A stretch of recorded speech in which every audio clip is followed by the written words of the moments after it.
Hi friends, I am Uday Kandpal and I welcome you all to yet another lecture on Class 8 NCERT Class 8 History Chapter 2 with fact elaboration by Uday Kandpal.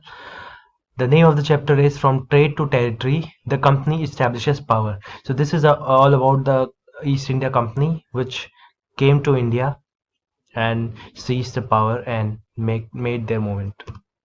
So the East India Company was an English and later British joint stock company founded in 1600. It was formed to trade in the Indian Ocean region, initially with the East Indies, the Indian subcontinent, and the Southeast Asia, and later Qing. The company ended up seizing the control of large parts of the Indian subcontinent, colonized the parts of Southeast Asia and the Hong Kong after the First Opium War, and maintained trading posts and colonies in the Persian Gulf residencies.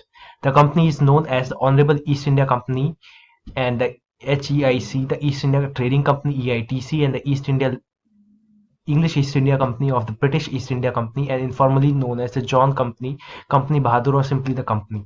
The company eventually came to rule large areas of India, exercising military power and assuming the administrative functions. Company rule in India effectively began in 1757 after the Battle of Plassey and lasted until 1858, when, following the Indian Rebellion of 1857, the Government of India Act 1858 led to the British Crown assuming direct control over India in the form of the new British Raj.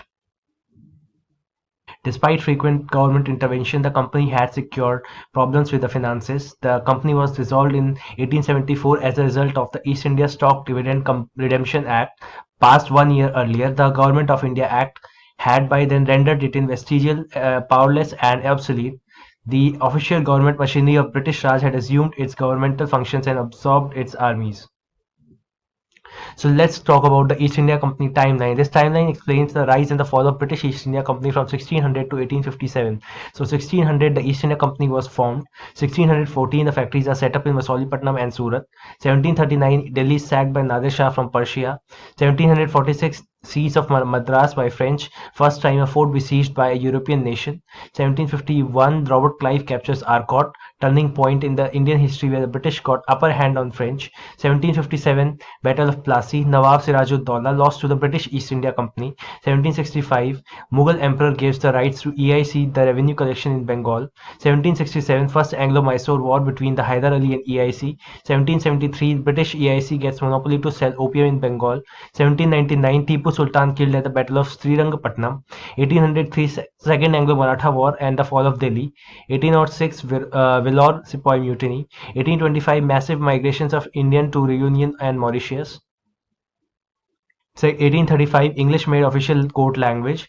1843, Doctrine of Lapse came into the force to capture Sindh province. 1853, first railway line between Thane and Bombay.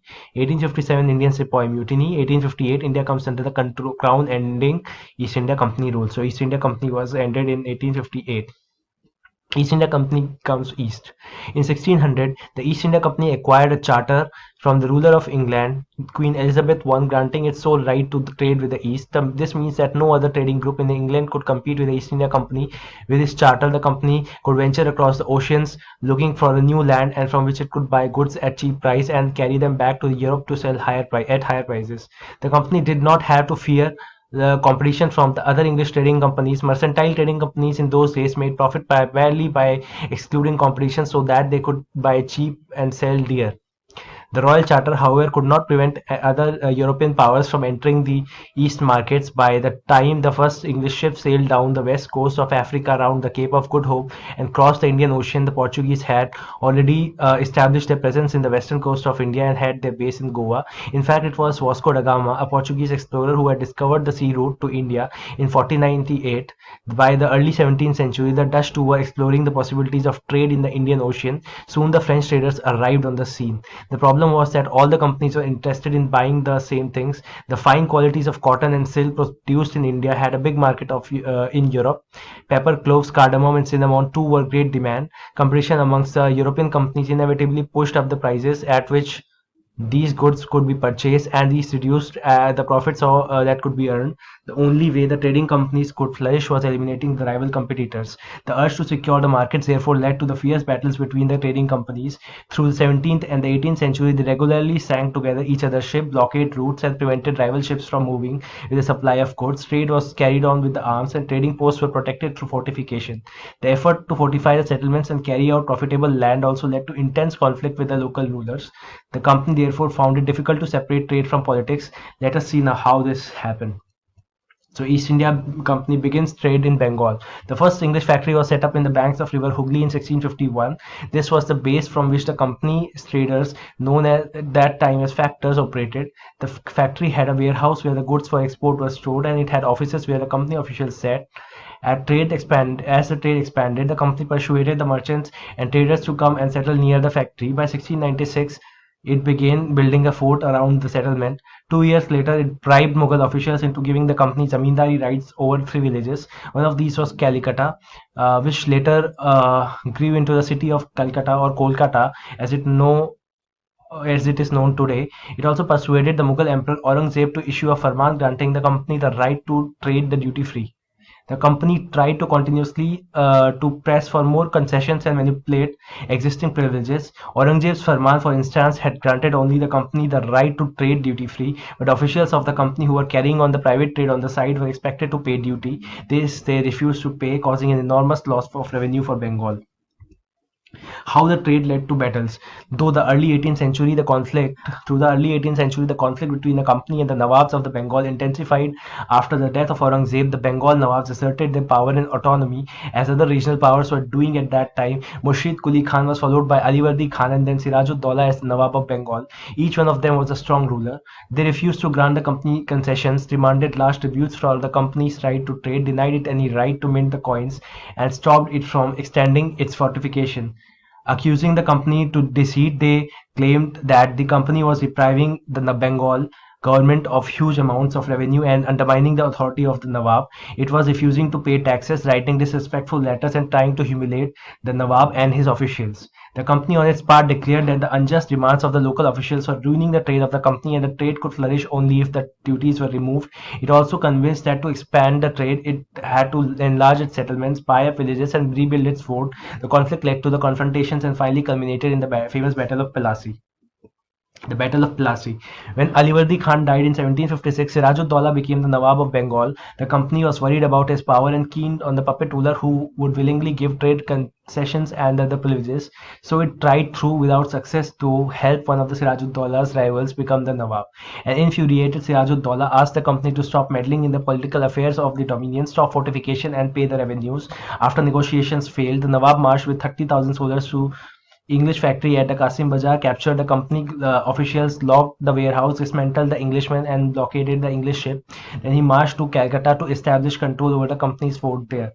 On hearing the news of the fall of Calcutta, company's official in Madras sent forces under the command of Robert Clive, reinforced by naval fleets. Prolonged negotiations with the Nawab followed. Finally, in 1757, the Robert Clive led the company's army against Siraj-ud-Dawla at Plassey. One of the main reasons for the defeat of Nawab was the forces led by Mir Jafar, one of the Siraj-ud-Dawla's commander, never fought the battle. Clive had managed to secure his support by promising to make him the Nawab after crushing Siraj-ud-Dawla. The Battle of Plassey became famous because it was the first major victory the company won in India. After the defeat at Plassey, Siraj-ud-Dawla was assassinated and Mir Jafar made the Nawab. The company was unwilling to take over the responsibility of administration. Its prime objective was to expand the trade. If it could be done through conquest, through the help of local rulers, they were willing to grant privileges, then territories needed to be not taken over directly. So soon the company discovered that this was rather difficult, for even the puppet Nawabs are not always as helpful as the company wanted them to be. After all, they had to maintain a basic appearance of dignity and sovereignty if they wanted respect from their subjects. Would the company do? When Mir Jafar protested, the company deposed him and installed Mir Qasim in his place. When Mir Qasim complained, he in turn was defeated in a battle fought at Buxar 1764, driven out of Bengal, and Mir Jafar was reinstalled.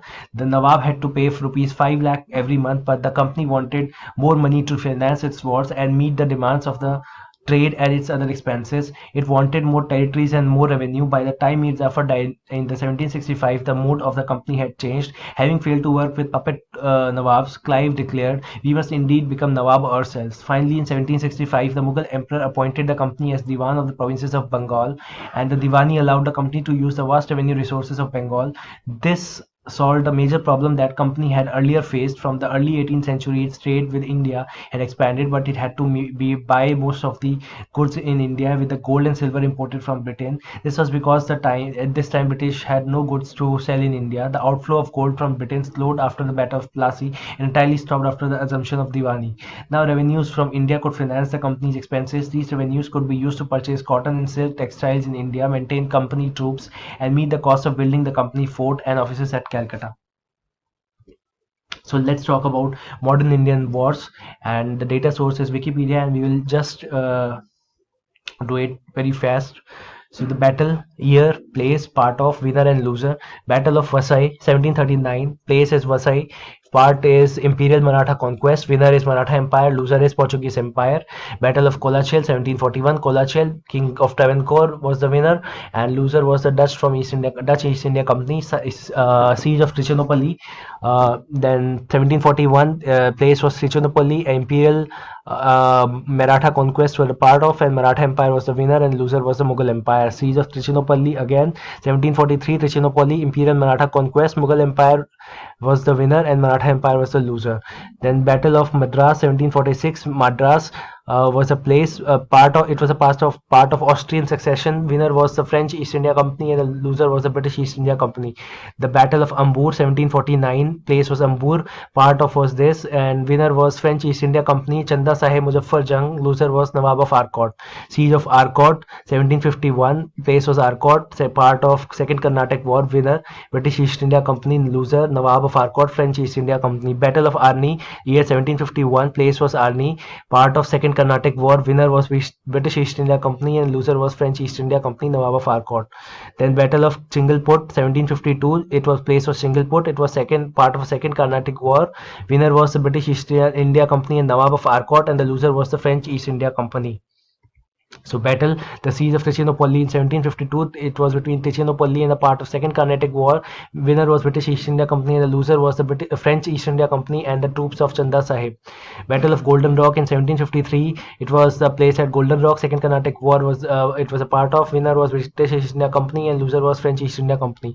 Battle of Seringham, 1753, Seringham Island. Second Carnatic War. Winner British East India Company, and loser French East India Company and troops of Chanda Sahib. Siege of Calcutta, 1756. Calcutta was a place, and the winner was Nawab of Bengal, and the loser was British East India Company. Battle of Bobili, 1757. Bobili. Then Battle of Plassey, 1757. It was held in Plassey. Winner was Robert Clive, and loser was Siraj Dowlah.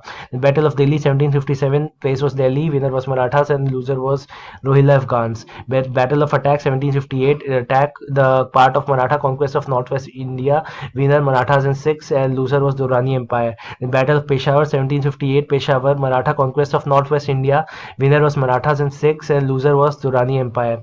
Then Battle of Lahore, 1759, between in Lahore, part of Indian campaign of Ahmad Shah Durrani. Winner was Marathas and Sikhs, and loser was Durrani Empire. Then Siege of Pondicherry, 1760. Pondicherry was a place, part of Third Carnatic War. Winner was British East India Company. Loser was French East India Company. Battle of Wandiwash, year was 1760. Place was Wandiwash. Winner was British East India Company. Loser was French East India Company. Then third Battle of Panipat, 1761. Held in Panipat. Ahmad Shah Abdali was the winner, and loser were the Marathas. Battle of Sialkot in 1761. Sialkot, an Indian campaign of Ahmad Shah Durrani, it was a part of, and Sukar Chakla missile was winner, and Durrani Empire was loser. Battle of Gujranwala, 1761, held in Gujranwala, part of Indian campaign of Ahmad Shah Durrani, and winner was Sukar Chakya missile, and loser was Durrani Empire. Then Battle of Rakshas Bhuvan, 1763, it was held in Lakshas Bhuvan. Winner was Maratha Empire. Loser was Nizam of Hyderabad. In Battle of Buxar, 1764, held in Buxar. Victor was Hector Munro, and loser was the combined army of Nawab Mir Qasim, Bengal, Nawab Shujauddaulah, Awadh, and Mughal Emperor Shah Alam.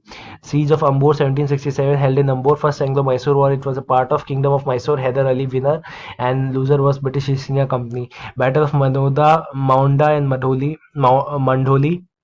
1767 held in Maunda and Mandoli. Winner was Jaipur State and loser was Bharatpur State. Then Battle of Kham 1768 held in Kham and winner was Jaipur State, loser was Bharatpur State.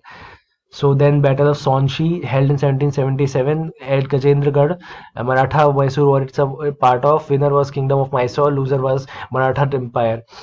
Siege of Pondicherry 1778. Pondicherry, a part of American War of Independence. Winner was British East India Company and loser was French East India Company. Battle of Pollur 1780. Pollur, a part of Second Anglo-Mysore War. Winner was British East India Company. Loser was Kingdom of Mysore.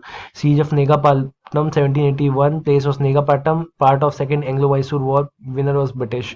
Battle of Pollur 1781. It was held in Pollur. Second Anglo-Mysore War. It's a part of British India Company was East India Company was winner and Kingdom of Mysore was loser. Battle of Porto Novo 1781. Porto Novo. It was held part of Second Anglo-Mysore War. Winner was British East India Company and loser was Kingdom of Mysore. Then Battle of Sholingur 1781 held in Sholingur as a part of Second Anglo-Mysore War. Winner was British East India Company and loser was Kingdom of Mysore. Battle of Pune 1781 held in Pune. Winner was Maratha Empire, loser was British East India Company. Battle of Tellicherry 1782 held in Tellicherry, Second Anglo-Mysore War. British East India Company was the winner and Kingdom of Mysore was the loser. Siege of Vellore 1782 Vellore, a Second Anglo-Mysore War. British India Company was the winner. Kingdom of Mysore was the loser. Siege of Cuddalore 1783 held in Cuddalore, Second Anglo-Mysore War, Kingdom of Mysore winner and loser was the British East India Company. Then the Siege of Mangalore 1783 held in Mangalore, part of Second Anglo-Mysore War. Winner was Kingdom of Mysore, loser was British East India Company. Then the Battle of Singh of Nargund 1785, place was Nargund, part of Maratha Mysore War. Kingdom of Mysore was the winner, loser was Maratha Empire. Then Siege of Badami 1786 held in Badami, Marathi Mysore War, part of. Winner was Maratha Empire, loser was Kingdom of Mysore. Siege of Adoni 1786, place was Adoni, part of Maratha Mysore Empire. Winner was Kingdom of Mysore, loser was Maratha Empire. Battle of Gajendragarh 1786 held in Gajendragarh, Maratha Mysore War was a part. Winner was Maratha Empire, loser was the Kingdom of Mysore. Battle of Savanpur, September to October 1786 was the year. Place was Savannor, part of Maratha Mysore War. Winner was Kingdom of Mysore, loser was Maratha Empire. Then was Battle of Lal Sot in 1787. Place was Lal Sot, it was winner was Jaipur and Jodhpur. Loser was Maharaji Shinde. Siege of Bahadur Banda 1787, January 1787. Bahadur Banda was the place, part of the Maratha Mysore War. Kingdom of Mysore was the winner and Maharaji Shinde was the loser. Then Siege of then the Battle of Nedumkotta in 1789. Place was Nedumkotta, part of Third Anglo-Mysore War. Winner was Travancore, loser was Kingdom of Mysore. Battle of Calicut 1790. Place was Calicut, Malabar Coast, part of Third Anglo-Mysore War. Winner was Travancore and the British East India Company and the loser was Kingdom of Mysore. Battle of Calicut, then capture of Cannanore 1790, held in Cannanore, Third Anglo-Mysore Mysore Empire. Winner was British East India Company, loser was the Kingdom of Mysore. Then Battle of Sittimungalam in 1790. Place of Sittimungalam, part of Third Anglo-Mysore War. Winner was Kingdom of Mysore. Loser was British East India Company. Then Siege of Bangalore 1791. Bangalore, Third Anglo-Mysore War. Winner was British East India Company. Loser was Kingdom of Mysore. Siege of Coimbatore 1791 in Coimbatore. Third Anglo-Mysore War. Kingdom of Mysore, Travancore and British East India Company. Then Siege of Darwar 1791 in Darwar. Third Anglo-Mysore War. British East India Company was the winner. Kingdom of Mysore was the loser. Then Siege of Goramkonda 1791. The Goramkonda, Third Anglo-Mysore War. Nizam of Hyderabad and British East India Company was the winner and Kingdom of Mysore was the loser. Siege of Koppal 1791. Koppal, Third Anglo-Mysore War. It was a part of. Winner was Nizam of Hyderabad and the British East India Company. Loser was the Kingdom of Mysore. Siege of Nandidurg in 1791. Nandidurg was a place, third part of Third Anglo-Mysore War. British India Company was the winner. Kingdom of Mysore was the loser. And Siege of Savandurg 1791. Savandurg was the place, Third Anglo-Mysore was a part of. British East India Company was the winner. Kingdom of Mysore was the loser. Battle of Arakre 1791. Place was Arakre, part of Third Anglo-Mysore War. Winner was Nizam of Hyderabad and British East India Company and loser was Kingdom of Mysore. Capital of Holi, War 1791. Kundli was the place. Third Anglo-Mysore War. Winner was the Maratha Empire and British East India Company. Loser was the Kingdom of Mysore. Siege of Seringpatnam 1792. Place was Seringpatnam, part of Third Anglo-Mysore War. Winner was the Maratha Empire, Nizam of Hyderabad and British East India Company. And loser was Kingdom of Mysore. Capture of Shimoga 1792. Place was Shimoga, part of Third Anglo-Mysore War. Winner was Maratha Empire and British East India Company. Kingdom of Mysore was the loser. In the Battle of Mallaveli 1799, Mallaveli was the place, part of Fourth Anglo-Mysore War.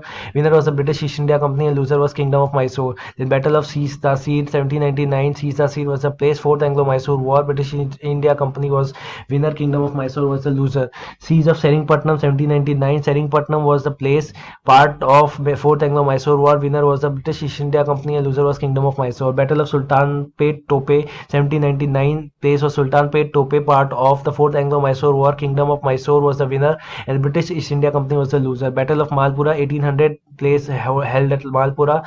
Winner was Bhai Pratap Singh and loser was Daulat Rao Scindia. Battle of Padam Maratha Kotta 1802 at Wayanad. Pajahasi Raja's forces were the winner and British East India Company was the loser. Battle of Asai 1803. Asai was the place. Second Anglo-Maratha War. It was a part of British East India Company was the winner and Maratha Empire was the loser. Battle of Delhi 1803. Delhi, held at Delhi. It part of Second Anglo-Maratha War. British East India Company was the winner and Maratha Empire was the loser. Battle of Laswari 1803. Laswari, held in Laswari. Second Anglo-Maratha War. It was a part of British East India Company is the winner and Maratha Empire is the loser.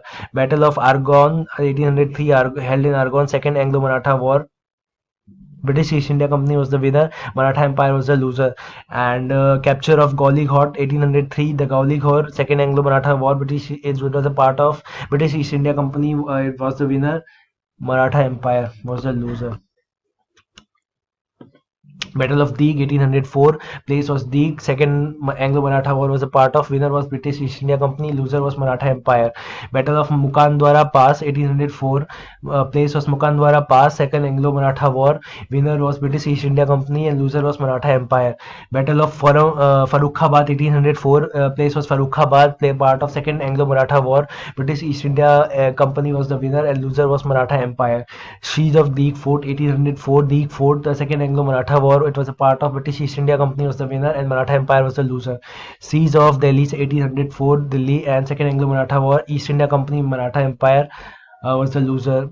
Battle of Bharatpur 1805, place was Bharatpur, part of Second Anglo-Maratha War. Winner was British East India Maratha Empire and loser was British East India Company in the Battle of Bharatpur.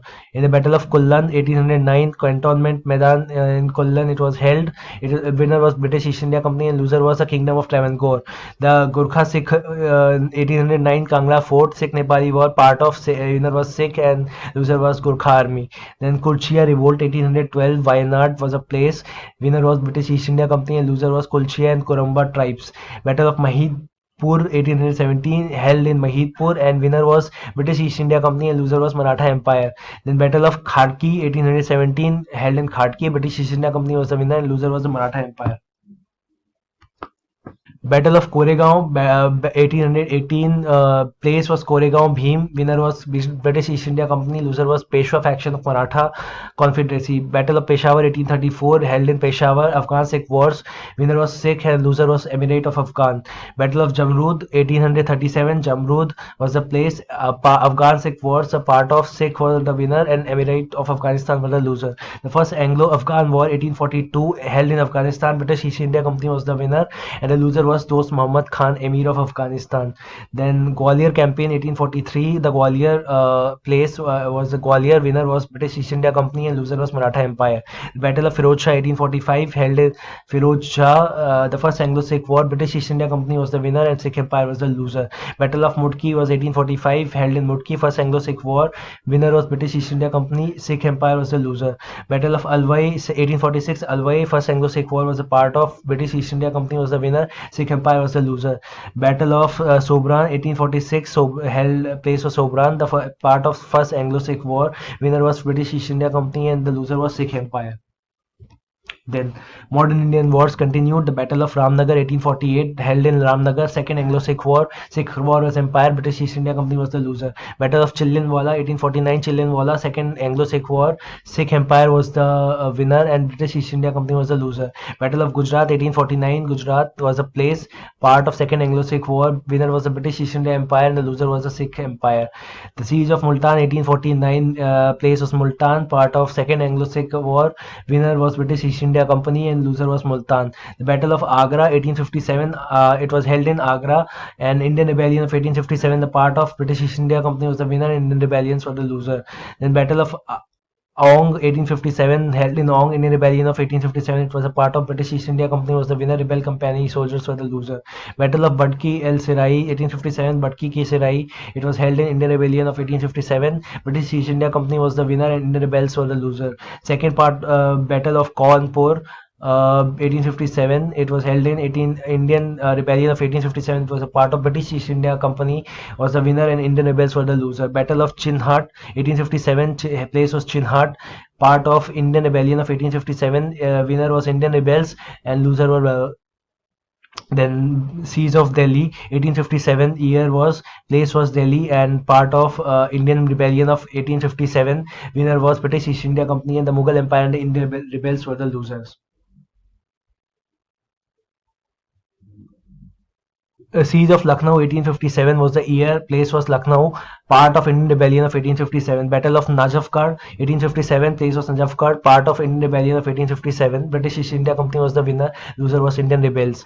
The sign of Kanpur 1857. Place was Kanpur. Indian Rebellion of 1857. It was winner was Nana Sahib's places. Rebel were company soldiers and loser were British East India Company. The Battle of Kinsaur 1858. It was held in Kinsaur, Indian Rebellion of 1857. A British East India Company, it was the winner and Indian rebels were the loser. Capture of Lucknow, 1858, Lucknow, and part of Indian Rebellion of 1857. Winner was British East India Company and the Oudh and the Indian rebels were the loser. Uh, then Bhutan War 1865. Bhutan War, it was part of Mughal Empire, but winner was British East India Company. Hazara Expedition of 1888. 1888, place was Hazara and winner was British India and the loser was the tribes of Kala Dhaka. Then the Chitral Expedition in 1895 in Chitral. Winner was British East India Company. Battle of Saragari 1897. Saragari was a place. Tiraha campaign was a part of. Winner was British India. Loser was Pashtuns. Then the siege of Malakand 1897. Place was Malakand, a part of Anglo-Afghan wars. Winner was British India and the loser was Pashtuns. Then there was the War of First Muhammad campaign 1898. Place Peshawar. Winner was British India and loser was Mohammedans. The Third Anglo-Afghan War 1919, Northwest Frontier Province and Afghanistan, part of Anglo-Afghan Wars, and winner was British India and loser was Emirate of Afghanistan. The Second Muhammad Campaign 1935 in Peshawar, winner was British India and loser was Mohammedans. Arakan Campaign of 1942-43 held in 1943, place was Arakan and part of Burma Campaign, and winner was Empire of Japan and loser was UK and British India. The Battle of Imphal 1944, place was Imphal, part of Burma campaign, winner was UK and British India, loser was Emirate of Japan. Battle of Pokoku and Irrawaddy River Operations 1945, place was Pakoku and part of Burma campaign, winner was UK and the British India and the loser was Empire of Japan. So we have studied about all the modern Indian wars that happened. Then we will talk about the list of Indian governors who were a part of British Empire. So these were not the Indian people, actually these were the British governor generals who ruled India or the Indian governors during the British time. So first was Warren Hastings in 1732 to 1818. He was uh, Governor General from 20 October 1773 to 8 February is 1785. So what all he did were Regulating Act of 1773, Supreme Council of Bengal, Supreme Court of Judicature of Fort William in 1774 was established, Asiatic Society of Bengal 1784, Pitt's India Act of 1784, stopped Mughal pension to Shah Alam II, abolished the dual system in Bengal which was introduced by Robert Clive, moved treasury from Murshidabad to Calcutta, James Augustus Hickey, Bengal's Gazette, the first Indian newspaper published in 1780. First Anglo-Maratha War 1775 to 82. Second Anglo-Mysore was from 1780 to 84. First Rohilla War from 1773 1774. Then ring fence policy introduced, founded Calcutta Madrasa Alai University, creation of the collector post, the first governor general to be prosecuted for impeachment as a consequence of involvement in the first Rohilla War, experimentation on land settlement 1772, 5-year settlement changed to 1 year in 1776, English translation of the Bhagavad Gita by Charles Wilkins. Then second was John Macpherson, or as acting Governor General of Bengal 1745 to 1821. He was from 8 February 1785 to 12 September 1786. So let's talk about the next was Charles Cornwallis, the Marquis Cornwallis. Terms of office was 12 September 1786 to 28 October 1793. He established the lower courts and the appellate courts, permanent settlements in Bihar and Bengal in 1793, Third Anglo-Mysore War in 1790 to 92, introduction of Cornwallis Code, introduction of civil services in India, Sanskrit Vidyalaya of Banaras near Varanasi, established by Jonathan Duncan, then Governor of Bombay, introduced the Sunset Law. Then John Shore, 1751 to 1834, terms of office was 28 October 1793. 18 March to 18 March 1798, 1793 to 18 March 1798, policy of non-intervention, Chartered Act of 1793, second Rohilla War of 1794, and Battle of Kharda between the Nizam and Marathas of 1795 were the notable events. Then Alured Clark, acting Governor General 18 March 1798 to 18 May 1798. Then Richard Wellesley, Earl of Mornington.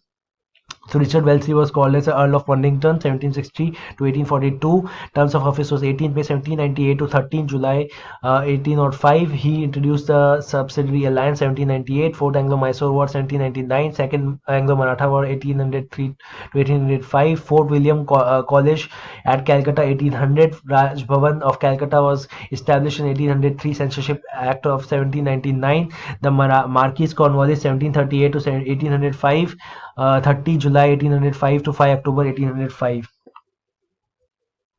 Then Sir George Barlow, acting 10 October 1805 to 31 October July 1807. So notable events were Sepoy Mutiny at Vellore, the prelude to the First War of Independence of India. The Bank of Calcutta 1806 established the later Imperial Bank of India, now the State of India. The Lord Minto 1751 to 1814, 31st July 1807 to 4 October 1813. He introduced the Charter Act of 1813 and Treaty of Amritsar 1809 with Maharaja Ranjit Singh. Then was Frank Rawdon Hastings, the first Marquis of Hastings. He was from 1754 to the birth date was 1754 to 1826. He was in office from 4th October 1813 to 9 January 1823. He ended the policy of non-intervention. Third Anglo-Maratha War 1816 to 1818, Treaty of Suguli 1816, creation of Bombay Presidency in 1818, establishment of Rotwari system in Madras in 1820, establishment of the Mahalwari system in northern India in 1822, Hindu College, now the President's University at the Calcutta in 1817, the Pindari War of 1817 to 1818, complete destruction of the Pindari clan of India. Then the General Committee of the Public Instruction was formed in 1823. And John Adam, acting from January 1823 to 1st August 1823, he introduced licensing regulations, and Calcutta Unitarian committee established by the Raja Ram Mohan Roy. Then was Lord Everest from 1 August 1823 to 13 March 1828. First Anglo-Burmese War 1824 to 26. First East India Company defeats Burmese King Baghido and annexes Assam, Manipur, Arakan, Tenasserim. Establishment of Sanskrit College at Calcutta in 1824. Treaty of Yan Dabo in 1826. East India Company humiliates and extracts £1,000,000 from the Burmese king Baghido. Then acting was William Butterworth Bailey from 13 March 1828 to 4 July 1828. Then Lord William Bentinck was the now after Governor General of Bengal, it started to Governor General of India. So Governor General of India from 1833 to 1858. Lord William Bentinck was the first such, 4 July 1828 to 20 March 1835. So he was the first Governor General of India. Bengal salt regulation, Sati regulation of 1829, Meherwadi system in the central India, Punjab and western UP, St. Helena Act of 1833, Chartered Act of Christian missionaries get exclusive right to spread Christianity in British India, which included the present day Pakistan, Coal Rebellion in 1831, English Education Act of 1835, Medical College and Hospital, Kolkata 1835, Charles Maclafay B1 acting from 20 March 1835 to 4 March 1836. So he repealed 1823 licensing regulations known as the Liberator of Indian Press. So point to be noted, he was the liberator of the Indian press, Charles Maclafay. The establishment of Calcutta Public Library in 1836, currently known as the National Library of India. Then it was the Lord Auckland from 4th March 1836 to 28 February 1842. The notable events were tripartite treaty in 1838 between the British Shah Shullah and the cruel Afghan traitor and the Maharaj Ranjit Singh against Dost Muhammad Khan. The first Anglo-Afghan War from 1840 to 42 in British Army massacred the strong Afghan army and militia during the 1842 retreat from Kabul, worst British military disaster. Bank of Bombay 1840, established later Imperial Bank of India, now the State Bank of India, the first Bengali daily newspaper Sambat Prabhakar. So the first Bengali newspaper was Sambat Prabhakar, published in 1839. Then Tattvabodhini Sabha was formed by the Debendranath Tagore in 1839.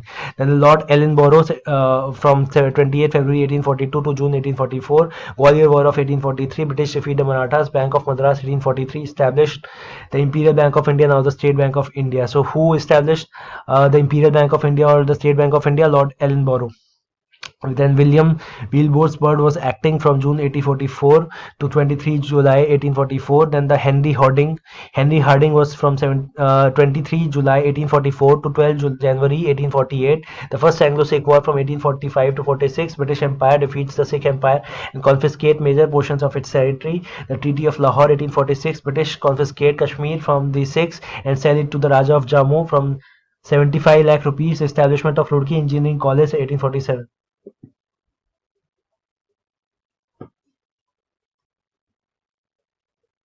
The Earls of Dalhousie, 1812 to 1860. Terms of office was 12 January 1848 to 28 February 1856. Notable events were the Doctrine of Lapse. So the Earl of Dalhousie, he introduced the Doctrine of Lapse in 1848. The Chartered Act of 1853. The Bethune Collegiate School, 1849, also known as the Calcutta Female School, was established by John Eliot Drinkwater Bethune. Charles Wood Dispatch, 1854. Establishment of summer capital of Shimla. Second Anglo-Burmese War of 1852. The sole aim of Dalhousie was to humiliate and annex more of Burmese territories. Burma was attacked unprovoked. First passenger train between the Bombay and Thane 1853. The first telegraph line was laid between the Diamond Harbour to Calcutta 1851. Post Office Act of 1854 established the Public Works Department of 1854. The Second Anglo-Sikh War of 1848 to 1849. The British totally defeats the Sikh Empire.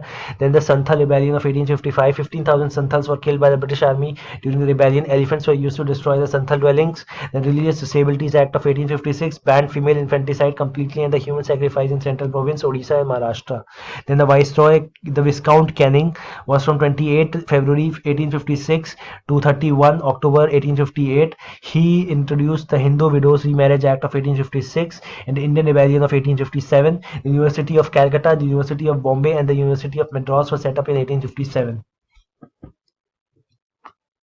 Then the Governor General and the Viceroys of India, the 1858 to 1947. The Viscount Canning became the first Viceroy. Then the 1st November 1858 to 21st March 1862, the Government of India Act 1858, system of budget introduced, formation of imperial. So the system of budget was introduced during the viceroyship of Viscount Canning. Point to be noted, formation of Imperial Civil Services. So Imperial Civil Services or ICS, which we now know as the Indian Administrative Services or the IAS, was also started by the Viscount Canning Viceroy, first Viceroy of India. Then the Indigo Revolt in Bengal in 1859 to 60, enactment of Indian Penal Code in 1860, establishment of Archaeological Survey of India. So it was the Archaeological Survey of India (ASI), which we used to study many historical artifacts or excavates, was started by the Viscount Canning. So he did a lot of things. Then the Earl of Elgin, 21st March 1862 to 20 November 1863. Establishment of Calcutta Court, 2nd July, Bombay High Court, 14 August, and Madras High Court, 15 August in 1862. Then Robert Napier acting, he was 21 November 1863 to 2 December 1863. Then William Dennison acting, then 2 December 1863 to 12 January 1864. Then Sir John Lawrence Beat, he was from 12 January 1864 to 12 January 1869. Notable events were the Bhutan War. The British defeated the undefended Bhutan and annexed Assam and Bengal Duars. Establishment of Shimla as India's summer capital in 1863. The Tabernacle of the New Dispensation, a new church established by the Keshav Chandra Sen, and establishment of Allahabad High Court in 1866. So, establishment of Allahabad High Court was in 1866 during the time of Sir John Lawrence. Then we will talk about the Earl of Mayo. The terms of office was 12 January to 1869 to 8 February 1872. Assassination. He was assassinated by a Pathan, Sher Ali Afridi. He started the census. So census we know today was started by the Earl of Mayo. Point to be noted: opening of Rajkumar College in Rajkot and Mayo College at Ajmer for political training in Indian princes. Started financial decentralization. Enacted IPC Amendment Sedition Act of 1870 to tackle the Wahhabi movement. And Keshav Chandra Sen establishes the Indian Reform Association. Then Sir John Strachey acting, 9 February 1872 to 23 February 1872. Then Lord Napier acting between 24 February 1872 to 3 May 1872. Then Lord Northbrook from 3 May 1872 to 12 April 1876. Jyotiba Phule launched the Satya Shodhak Samaj in Maharashtra in 1873 against the caste system and untouchability. Dramatic Performances Act 1876. Then Lord Lytton, 12 April 1876 to 8 June 1880. The events occurring during his time were the Great Famine of 1876 to 1878, the Vernacular Press Act of 1878, the Arms Act of 1878, the Second Anglo-Afghan War of 1878 to 80, and First Delhi Darbar out of 3 Royal Titles Act 1876, by which the Queen Victoria assumed the title of Empress of India. Then the Margress of Ripon, 8 June 1880 to 13 December 1884.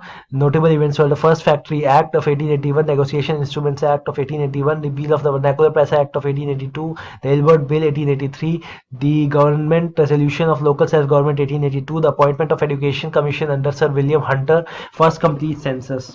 So the first complete census was during the Marquis of Ripon.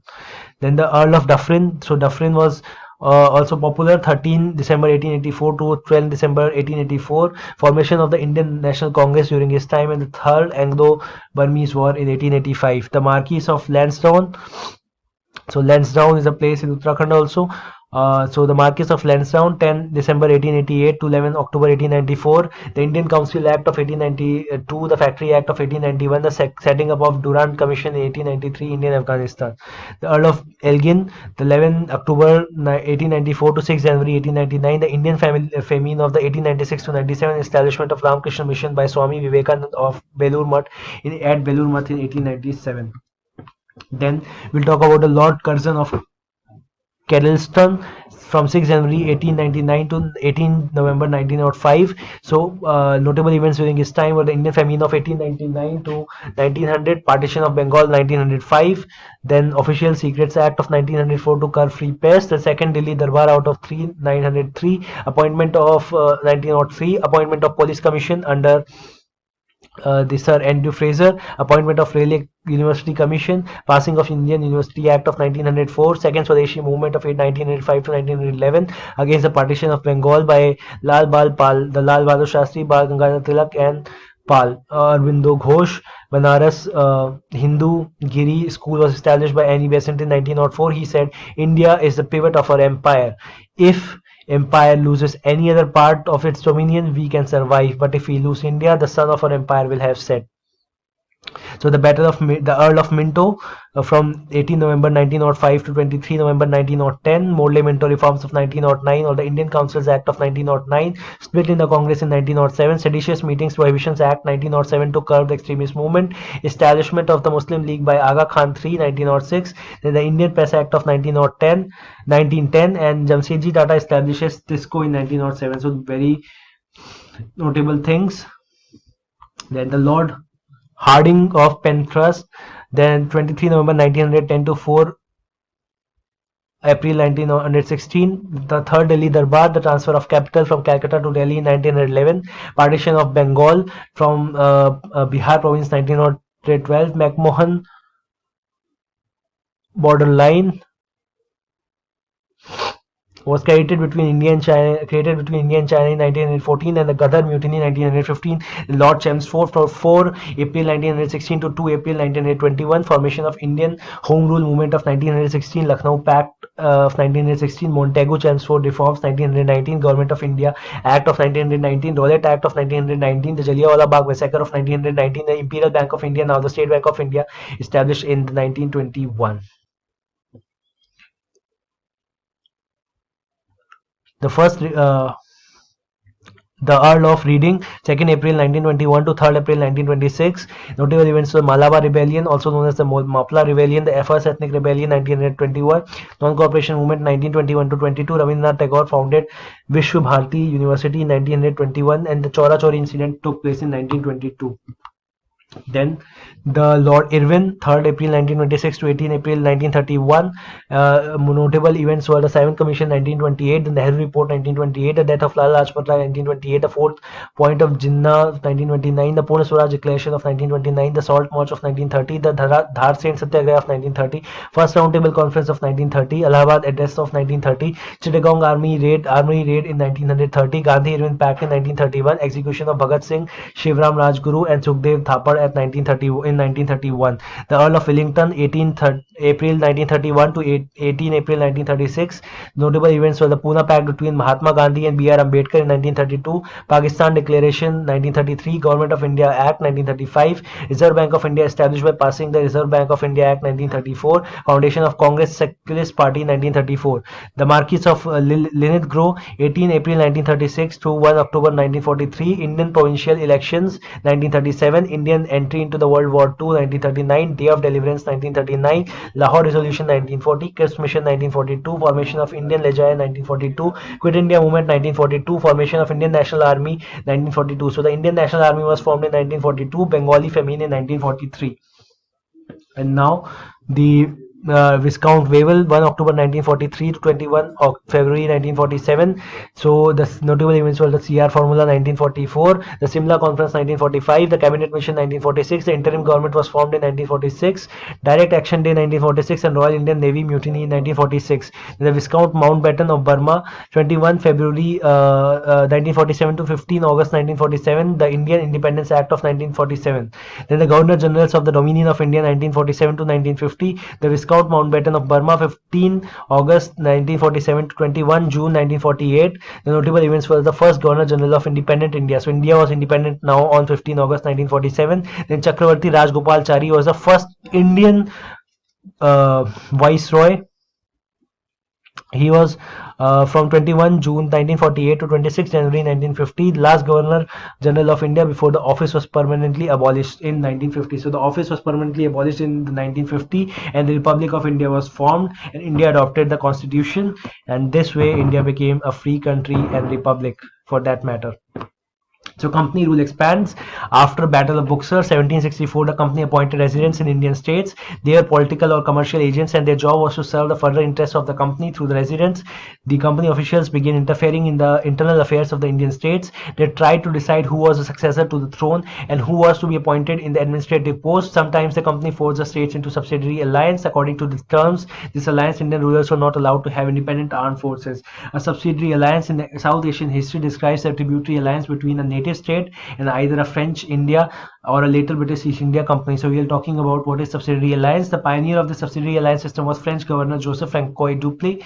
Dupleix was a popular French governor who was in late 1740 establishing treaties with the Nizam of Hyderabad and Carnatic. The methodology was subsequently adopted by the East India Company and the Robert Clive, imposing a series of conditions of Mir Jafar of Bengal following the 1757 Battle of Plassey, and subsequently those in the 1765 Treaty of Allahabad. As a result of the company's success in 1764, the Battle of Buxar, a successor of Clive's, Richard Wellesley, initially took a non-interventional policy towards the native states, but later adopted and defined a policy of forming subsidiary alliances. The purpose and ambition of this change was stated in February 1804 dispatch to the East India Company resident in the Hyderabad. If the Indian ruler failed to make the payment, the part of the territory was taken away as a penalty. For example, when Richard Wellesley was governor in 1798 to 1805 period, the Nawab of Awadh was forced to give over half of his territory to the company in 1801 as he failed to pay the subsidiary forces. Hyderabad was also forced into the territories on similar grounds. So now we'll talk about wars with Tipu Sultan.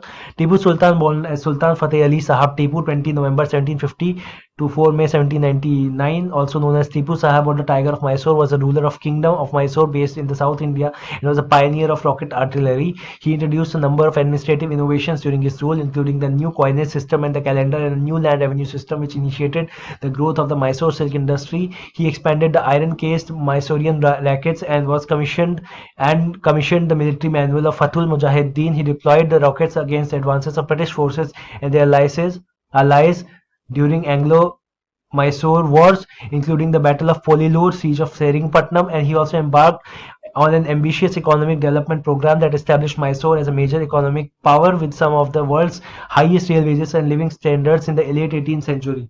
Conflicts with Maratha Confederacy. The Maratha Empire under its new Peshwa Madhav Rao regained the most Indian subcontinent twice twice defeating Tipu's father, who was forced to accept Maratha Empire as the supreme power in 1764 and then in 1767. In 1767, Maratha Peshwa Madhav Rao defeated both Hyder Ali and Tipu Sultan and entered Patna, the capital of Mysore. Hyder Ali accepted the authority of Madhav Rao, who gave him the title of Nawab of Mysore.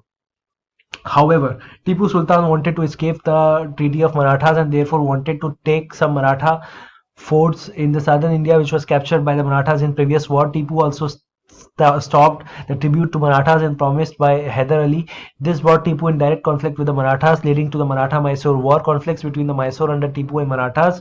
So these were the conflicts. The siege of Nargund during February 1785, won by Mysore. Siege of Badami during May 1786, in which Mysore surrendered. Siege of Adoni during the June 1786, won by Mysore. Battle of Gajendragarh, June 76, won by the Marathas. Battle of Savanore during October 1786, won by Mysore. Siege of Bahadur Banda during the January 1787, won by Mysore. Conflict ended with the Treaty of Gajendragarh in March 1787, as per as which the Tipu returned all territory captured by the Hyder Ali to Maratha Empire. Tipu agreed to pay 4 years arrears of tribute which his father Hyder Ali had agreed to pay to the Maratha Empire, 4.8 million rupees. The Marathas agreed to address Tipu Sultan as Nawab Tipu Sultan Fateh Ali Khan.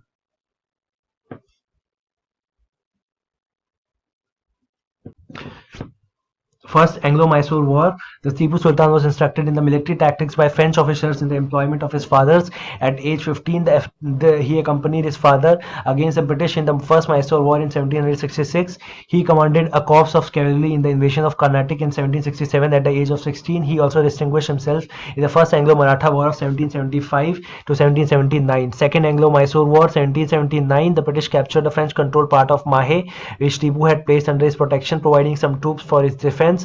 In response, Hyder launched an invasion on the Carnatic with the aim driving the British out of Madras. During the campaign in September 1780, Tipu Sultan was dispatched by Hyder Ali with the 10,000 men and 18 guns to intercept the Colonel Bell, who was in his way to Sir John Hector Munro. In the Battle of Polur, Tipu decisively defeated Bailey. Out of 360 Europeans, about 200 were captured alive, and the sepoys, who were about 3,800 men, suffered high casualties. Munro was moving south with the separate force to join Bailey, but on hearing the news the defeat, he was forced to retreat Madras, and abandoning his artillery in a water trunk at Kanchipuram, Tipu Sultan defeated Colonel Braithwaite at Anagodi near Tanjore in 18 February 1782. Braithwaite's forces, consisting of 100 Europeans, 300 cavalry, 1400 sepoys, and 10 field pieces, was standard size of the colonial armies.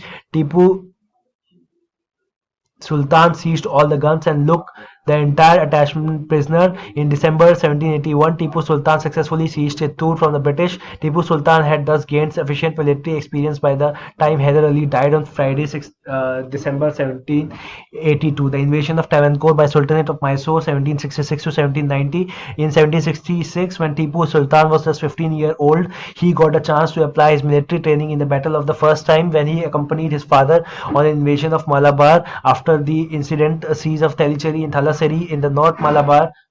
Hyder Ali started losing his territories in Malabar. Tipu Sultan came from Mysore to reinstate the authority of Malabar after the Battle of Nedumkotta 1789 to 90 due to the monsoon flood, the stiff resistance of the Travancore forces, and the news about attack of the British in Srirangapatnam. He went back. The Third Anglo-Mysore War in 1789, Tipu Sultan disputed the acquisition of Dharmaraj by Travancore of the two Dutch held fortresses in Cochin.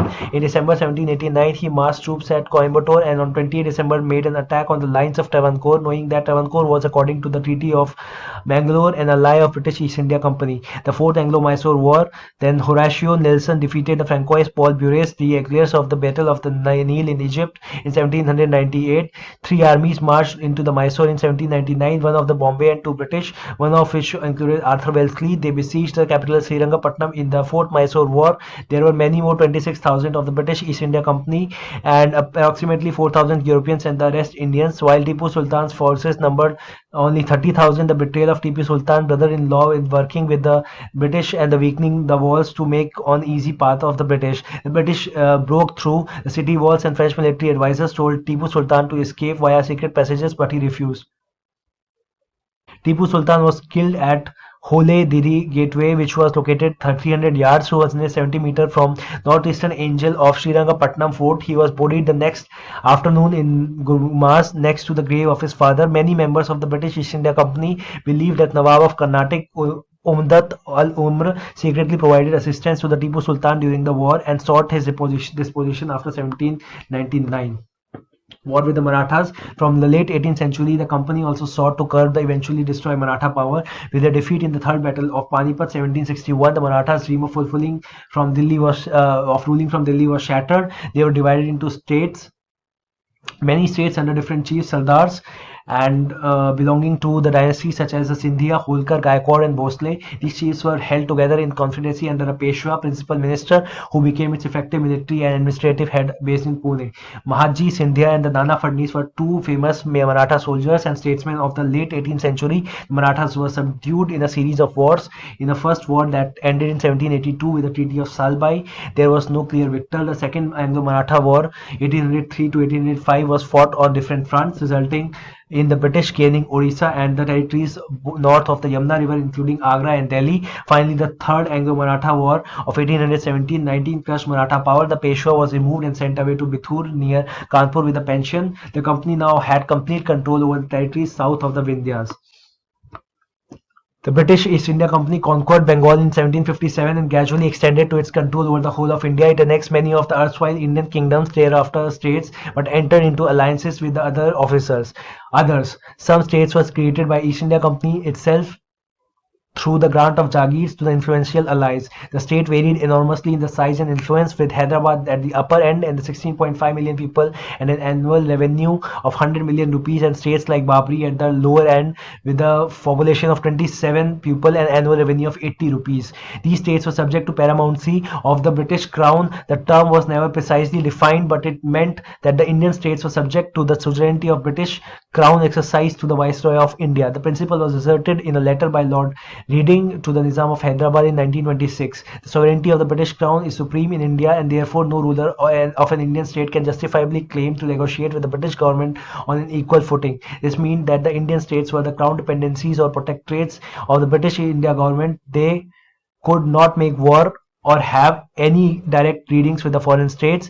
Neither did they enjoy full internal autonomy. The British government could and did therefore interfere in their internal matters, and if imperial interests were involved or if proved necessary in the interest of the good governance. In some cases, the British government also deposed the Indian princes. Scholars hold that the system of paramountcy was a system of limited sovereignty only in appearance. In reality, it was a system of recruitment at reliable base of support for the imperial state. The support for imperial state obviated the need for the rulers to seek legitimacy through the patronage and dialogue with their populations, through their direct as well as indirect rule through the princes. The colonial state turned the population of India into the subjects rather than citizens. The Government of India Act of 1935 envisaged that the India would be a federation of autonomous provinces balanced by Indian princely states. However, this plan never came to fruit. The political conditions were oppressive in the several princely states, giving that rise to political movements. Under pressures from Mahatma Gandhi, the Indian National Congress resolved not to interfere directly but called on the princes to increase civil liberties and reduce their own privileges. With the impending independence of India in 1947, the Governor General Lord Mountbatten announced that the British paramountcy over the Indian states would come to an end. The states were advised to accede to one of the new Indian dominions, India and Pakistan. An instrument of accession was devised for this purpose. The Congress leaders agreed to the plan with the condition that Mountbatten ensure the majority of the states within the Indian territory accede to India. Under pressure from the Governor General, all the Indian states acceded to India, save two, Junagadh and Hyderabad, and the two states acceded later under a coalition from India. Jammu and Kashmir, which shared a border with India as well as Pakistan, acceded to India, and the Pakistan-backed invasion threatened its survival.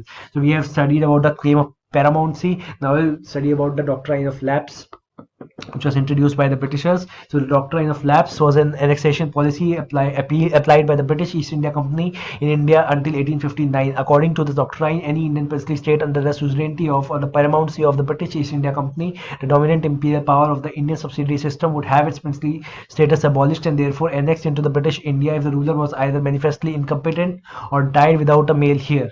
The latter supplanted the long-established right of an Indian sovereign without an heir to choose a successor. The policy is almost commonly associated with Lord Dalhousie, who was the Governor General of the East India Company in India between 1848 to 1856.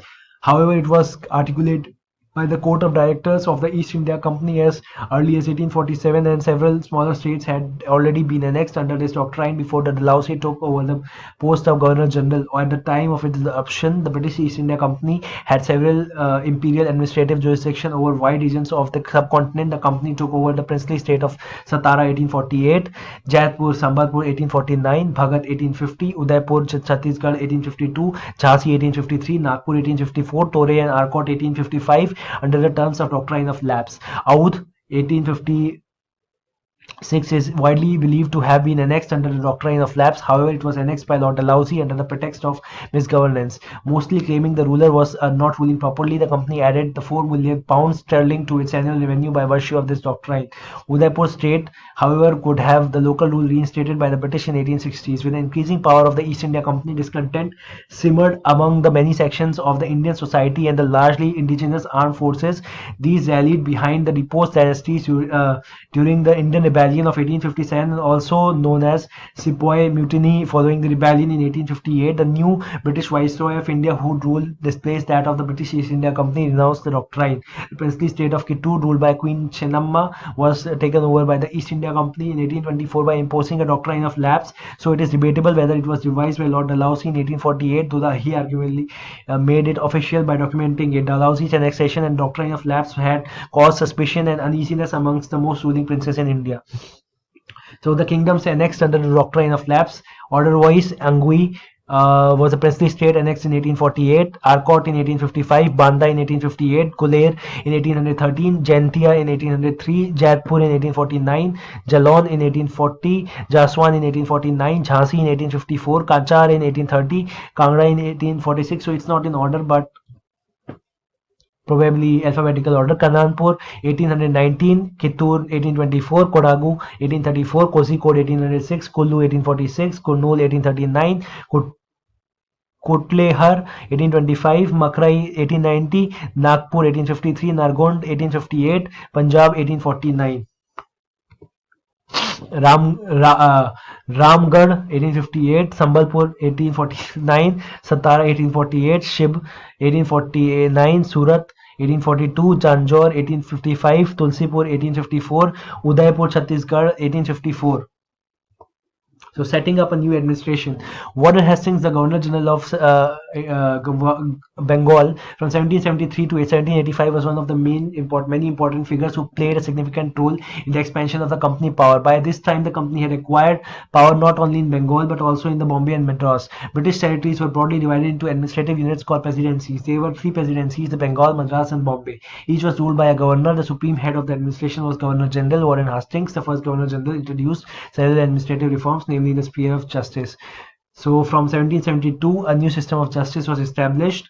In each district was to have two courts, a criminal court, Faujdari Adalat, and a civil court, Diwani Adalat. Maulvis and Hindu Pandits interpreted the Indian laws for the European district collectors who presided over civil courts. The criminal courts were still under a Qazi and Mufti, but under the supervision of collectors. A major problem was that the Brahman Pandits gave different interpretations of local laws based on the different schools of Dharmashastra. To bring about uniformity in 1775, 11 Pandits were asked to compile a digest of Hindu laws, and be Helhead translated in this digest into English. By 1778, a code of Muslim laws also compiled for the benefit of European judges. Under the Regulating Act of 1773, a new Supreme Court was established, while a Court of Appeal, the Sardar Nizamat Adalat, was also set up at Calcutta.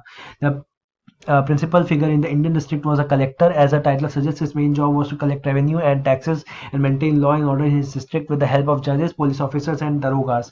His office was a collectorate, became the new center of power and patronage that steadily replaced the previous holders of authority. So we have studied a lot. Now we will talk about the company army. The colonial rule in India brought in some new ideas of administration and reform, but its power rested on its military strength. The Mughal army was mainly composed of cavalry, sawars, trained soldiers on horseback, infantry, that is pedal foot soldiers. They were giving training in archery, tirandazi, and also the use of sword. The cavalry dominated the army of the Mughal state and did not feel the need to have a large professional trained infantry. The rural areas had a large number of armed peasants, and the local zamindars often supplied the Mughals with pedal soldiers.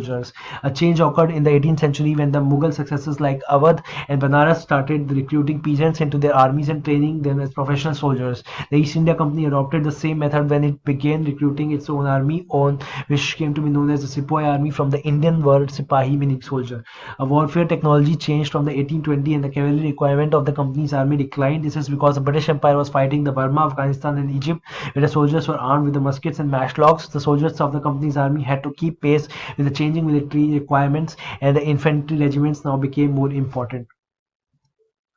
So forming a complete monopoly, the prosperity that the officers of the company enjoyed allowed them to return to Britain and establish a sprawling estate and business, and to obtain political power. The company developed a lobby within the English Parliament under the pressure from ambitious tradesmen and former associates of the company, pejoratively termed interlopers by the company, who wanted to establish private trading firms in India. A deregulating act was passed in 1694. This allowed many Indian firms to trade with the India, unless specifically prohibition of acts of parliament, therefore annulling the charter that had been in force for complete 100 years. When the East India Company Act 1697 was passed in under a state-backed indemnity of €2 million, the powerful stockholders of the old company quickly subscribed a sum of €315,000 in the new concern and dominated the new body. The two companies wrestled with each other for some time, both in England and in India, for a dominant share of trade. The saltpetre trade. Sir John Banks, a businessman from Kent, who negotiated an agreement between the king of the company and began his career in the syndicate, arranging contracts for victualizing the navy, an interest he kept for the most of his life. He knew that Samuel Pepys and John Evelyn was amassed a substantial fortune for the Levant and the Indian trades. He became a director, and later as a governor of the East India Company in 1672. He arranged a contract which included a loan of €20,000 and €30,000 worth of saltpetre, also known as the potassium nitrate, a primary ingredient in gunpowder, for the kings at a price it shall by the candle, that is the auction, where a bidding would continue as long as inch-long candle remained alight. Opium trade. In the 18th century, Britain had a huge trade deficit with China. Therefore, 1773, the company created British monopoly on opium buying in Bengal, India, by prohibiting the licensing of opium farmers and private cultivation. The monopoly system established in 1799, continuing with the minimal changes until 1947, as the opium trade was illegal in China. Company ships could not carry opium to China, so the opium produced in Bengal was sold in Calcutta on condition that if be sent to China. So hope you learned a lot from this lecture. Hope you learned a lot for the competitive exams as well. Thank you for watching. Have a nice day. Bye bye.